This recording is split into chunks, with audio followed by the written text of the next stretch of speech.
Good morning, everybody. Thank you for coming to the National Alliance of Families for the Return of America's Missing Servicemen's 30th Annual Meeting. And right now I'd like to present Captain Michael McDaniel. He's the son of Vietnam POW Navy Captain Eugene Red McDaniel. And Mike retired from the Navy in 2011. And I want to reinforce what Minnow used to say about Mike, that we always appreciate him coming and saying words and a prayer the first thing in the morning before our meetings. Because of his wise words and his prayers, we always have a successful meeting. And we appreciate your coming every day, every meeting, and appreciate it so much. Mike McDaniel, please.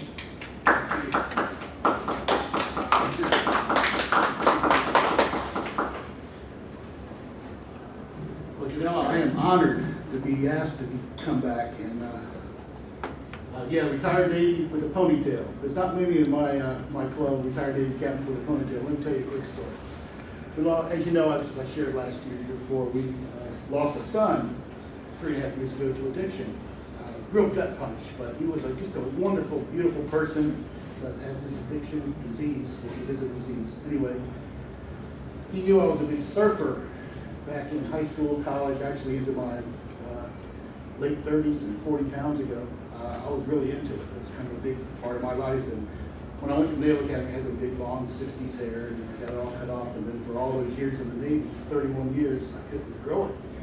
And I didn't really want to. But he said, "Dad, when you get out of the Navy, you need to grow your hair long again and put it in a ponytail." I said, "Daryl, a young man, retired Navy captains don't do that." So when he passed, I said, "Okay, young man, this is my little personal tribute to you." So I did it, not thinking I'd still have it. My wife just loves it. So I've learned one thing in life: it's happy wife, happy life. So I'm sticking with it. Well, like Janelle, I think this is year 21. I've had a chance, the opportunity to, if I'm counting correctly, to just say a few brief words and open us up with a prayer. You know, my faith is very important to me. As most of you know, I'm a big believer that in all things God works together for good. Those who are called according to His purpose. Doesn't mean all things are good, but it means He works together for good. And I believe that. And I believe that about this issue that we have all fought so hard and long. And I have a few questions of why is it taking so long.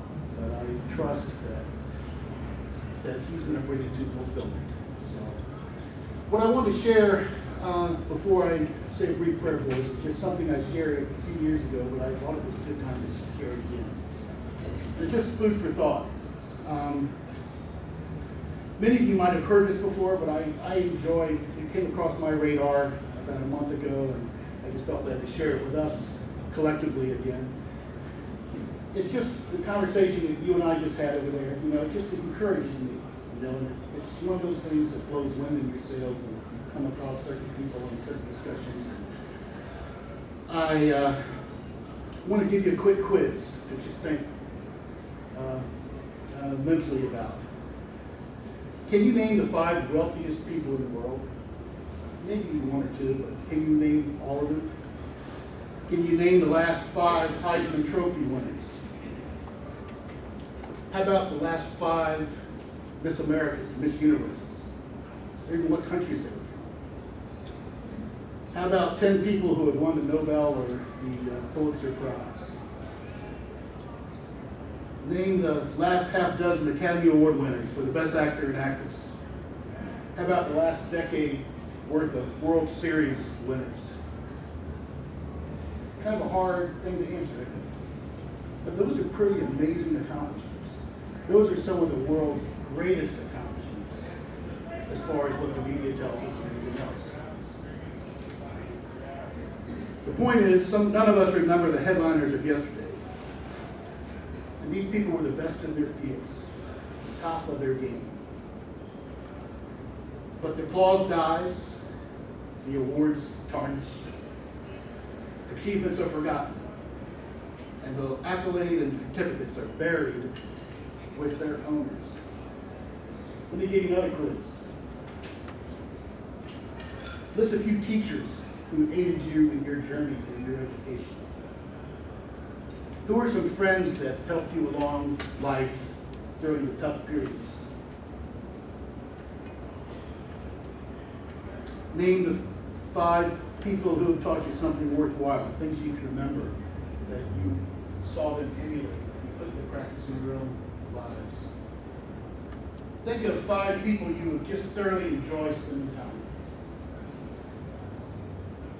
with. Name the half dozen heroes that you know about, who you've been fighting for all these years, who inspired you to keep you going. Those are pretty easy answers, aren't they? Easier? Yes. The lesson?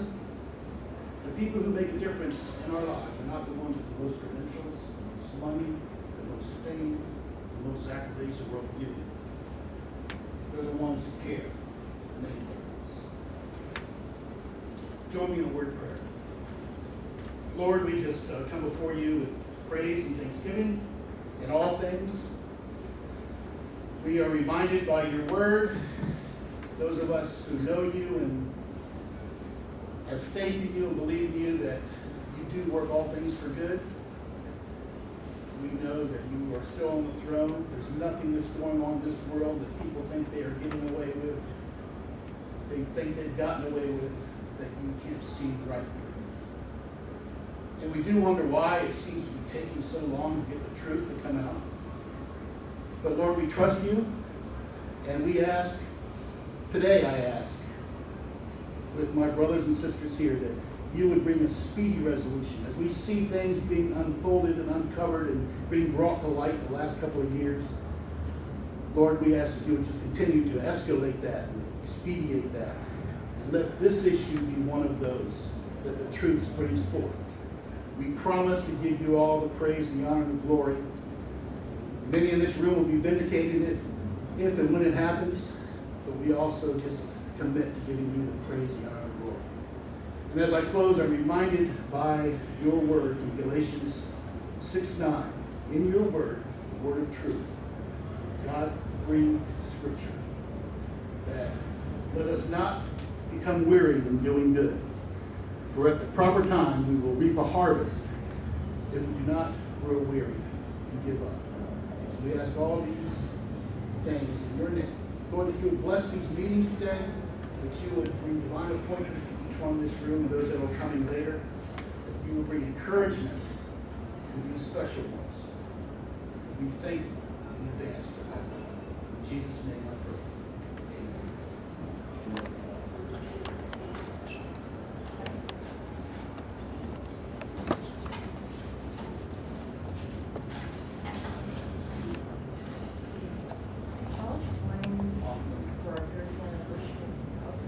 Thank you so much. Appreciate to give it to you and My your dad. And my dad regrets he can't be here. My mom is having some age-related memory issues.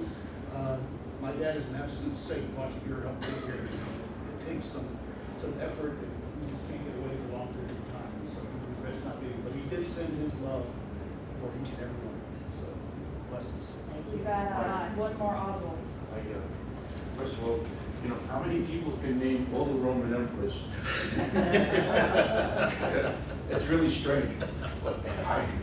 I have the privilege of working with a Navy artist who has, I'm sorry. People can't hear you on Facebook. I have a privilege of working with a Navy artist who really is a promoter of the POW issue and is really down on John McCain for his treachery. And I was at the funeral of Admiral Lyons back in January, and I followed the hearse because I felt he deserved the honor of walking from, instead of taking the bus from the chapel to his gravesite. And as we passed the gravesite of McCain, all these graduates from Annapolis listening to this Army guy make cracking jokes, and I'm saying, well, anybody has to use the lavatory, McCain's grave is over there, and they all cracked up, like they really hated him. But in conjunction with that, I'd like to present Mike for his dad, this picture of John McCain based on the episode of Bowie Tin hugging John McCain with the Rodin statue, The Kiss. And basically that's what John McCain is doing, is kissing Bowie Tin.